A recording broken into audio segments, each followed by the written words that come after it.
Bismillahirrahmanirrahim. Assalamualaikum warahmatullahi taala wabarakatuh. Saya Amir Firdaus bin Abdul Suhud dan ini rekan seperjuangan saya Muhammad Aniq Zarfan dan Muhammad Nur Hafiz Johari. Hari ini kami akan membentangkan langkah-langkah yang perlu diambil untuk mengukuhkan perpaduan.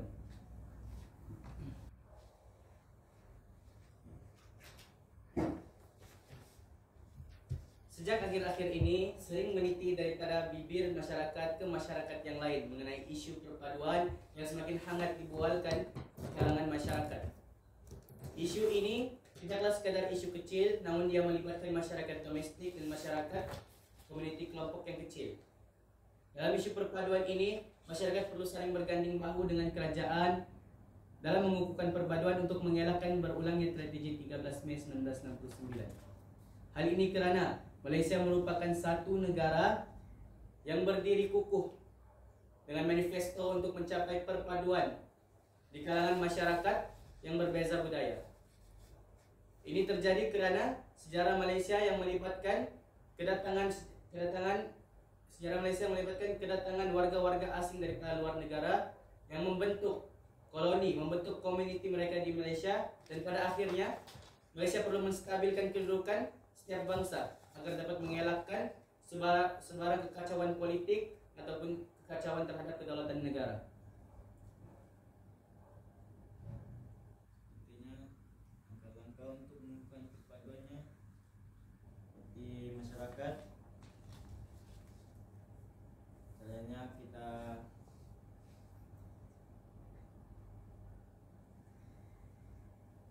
memerlukan seperti masa hari raya. Masa hari raya kita boleh bertukar hidangan sebagai kaum muslim dengan kaum-kaum yang lain. Kita boleh, bangsa lain boleh mengunjungi rumah terbuka tersebut, dan dalam kita boleh mengukuhkan perpaduan kita dengan seperti memperkenalkan budaya masing-masing dan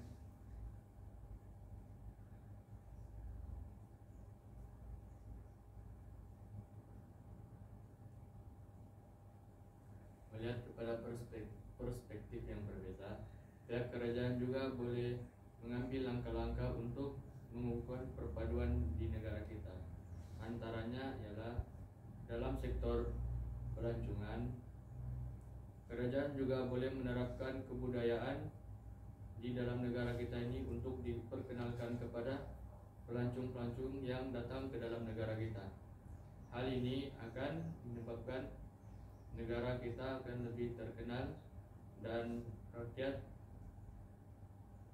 dan pelancong-pelancong di luar boleh mengenali budaya dan bangsa di dalam negara kita.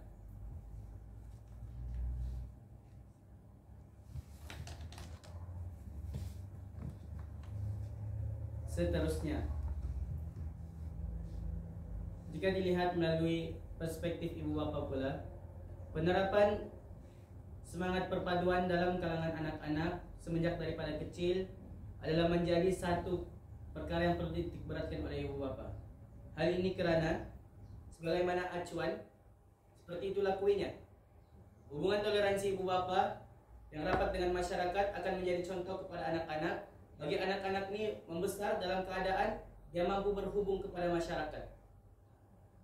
Sekaligus akan menampakkan bahawa masyarakat di Malaysia adalah masyarakat yang erat dan dapat menjamin kebajikan setiap komuniti.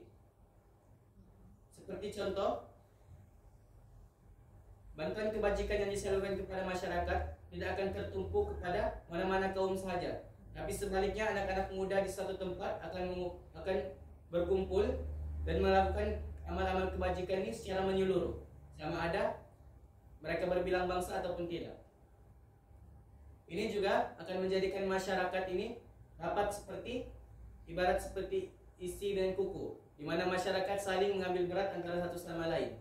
Toleransi antara masyarakat ini akan menyebabkan kestabilan politik, di mana masyarakat tidak akan berbala terhadap apa-apa isu. Sebaliknya masyarakat akan bersatu hati dalam mencari jalan penyelesaian. Oleh itu, adalah menjadi tanggung jawab ibu bapa bagi menerapkan dan mendidik semangat perpaduan dalam kalangan anak-anak agar mereka tidak tandus terhadap perkara-perkara yang melibatkan semangat perpaduan.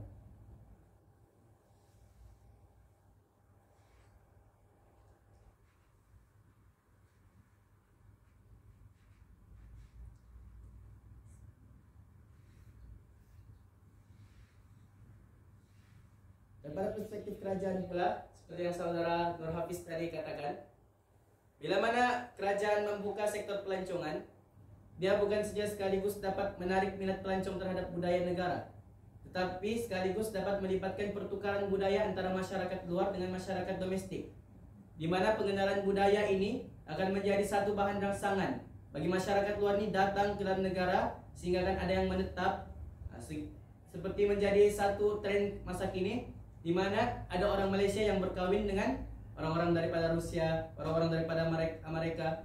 Sekaligus semangat perpaduan dalam masyarakat akan melibatkan perspektif yang lebih luas, di mana masyarakat ini horizon pemikirannya akan lebih terbuka apabila masyarakat mempunyai hubungan dengan orang luar.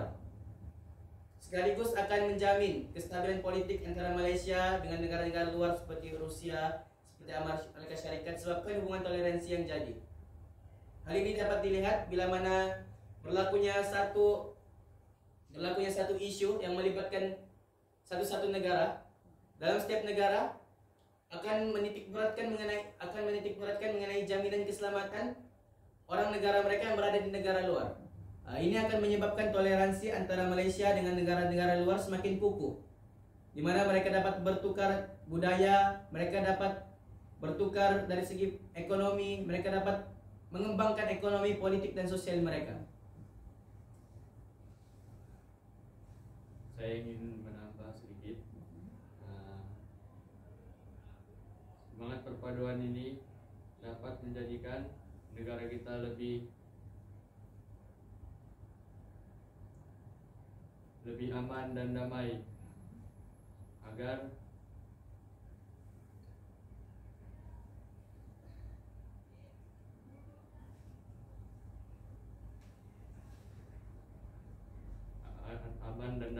supaya dapat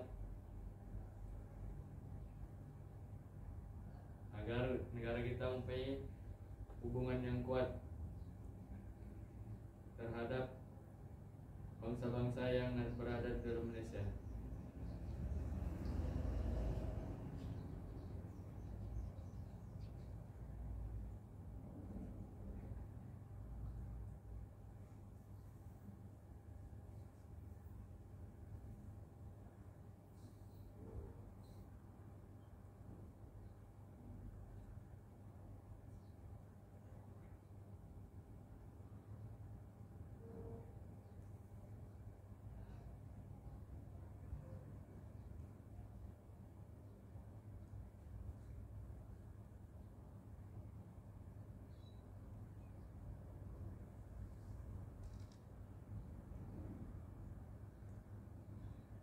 Saya ingin menambah juga, seperti dengan mengadakan program untuk memperkenalkan budaya lain, untuk memperkenalkan kepada orang-orang lain, supaya tidak ada bersalahpahaman tentang budaya lain. Jika mereka perlu mengetahui budaya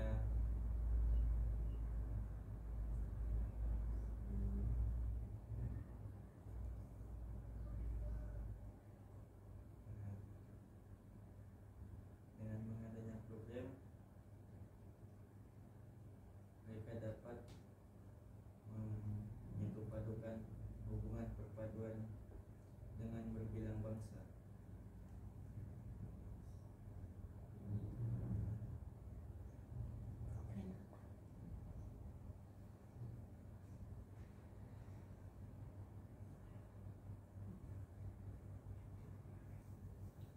Usaha dan tindakan yang dapat dilanjutkan oleh masyarakat kerajaan dan ibu bapa adalah dengan penganjuran program seperti program gotong royong, Hari Sukan Negara, dan Hari Kebangsaan. Program-program dan aktiviti-aktiviti seperti ini akan menerapkan nilai etika dan etiket dalam kalangan masyarakat yang mampu memupuk perpaduan di kalangan masyarakat majmuk ini. Di mana pada program ini masyarakat mampu bersatu hati, di mana masyarakat yang berbilang budaya, bangsa dan kaum akan saling tolong menolong untuk menjayakan program. Dapat juga dilihat bila Hari Kebangsaan dilancarkan, semangat patriotisme di kalangan masyarakat akan muncul walaupun mereka daripada kaum yang berbeza. Mana kita dapat melihat orang India, dorang akan tetap datang kepada dorang tetap akan pergi kepada hari kemerdekaan. Mereka tetap akan menyambut Hari Kebangsaan walaupun mereka pada asalnya bukanlah penduduk tanah Melayu. Ini sekaligus menampakkan yang semangat perpaduan di kalangan masyarakat ini harus diterapkan dan dipupuk melalui pelbagai usaha yang dilakukan oleh sama ada kerajaan, masyarakat ataupun individu. Sekaligus perkara ini dapat mengelakkan sebarang perselisihan. Dia dapat mengelakkan sebarang perbalahan di kalangan masyarakat, yang mana perbalahan dalam kalangan masyarakat ini akan menyebabkan kemunduran pembangunan daripada dalam negara, akan menyebabkan tidak kestabilan ekonomi, dan akan mengganggu gugat kedaulatan negara. Ini konklusinya di sini. Semangat perpaduan di kalangan masyarakat harus dipupuk dan dididik melalui pelbagai usaha, sama ada melibatkan kerajaan, individu dan masyarakat, di mana usaha-usaha ini akan mampu membendung sebarang aktiviti yang akan mengganggu gugat negara. Adalah menjadi satu keutamaan bagi kerajaan dalam menstabilkan keadaan sosial masyarakat, keadaan sosial, di mana kestabilan ini akan membantu kerajaan dalam mencapai manifesto untuk menjadi negara dengan integrasi perpaduan yang tinggi.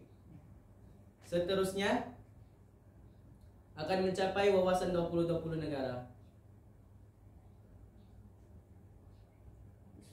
Wawasan 2030 negara. Sekian, terima kasih.